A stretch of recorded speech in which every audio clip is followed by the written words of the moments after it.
রথের মেলায় উল্টা পুল্টা রথের মেলায় উল্টা পুল্টা blog. Hey guys, I am Kit Biswas, Goutam বিশ্বাসের কন্যা। আমি আর বাবা চলে গেছিলাম মেলায়। আমার ছোট্ট বাবাটা আচারের থেকে লোভ গেছে, আমাকে নিয়ে চলে গেছিল আচারের দোকানে।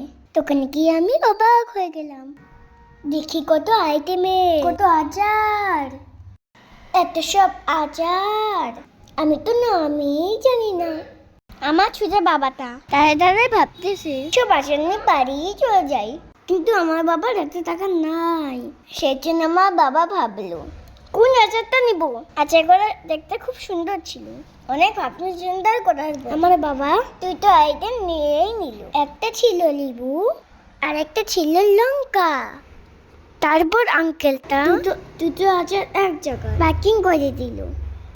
কিন্তু আমার মনটা যাচ্ছে তো আইসক্রিম খাই আর আইসক্রিম খাই। বাবার আচার নিবার পরে আরো সামগ্রী দেখতেছিল, আর ভাল লাগে না।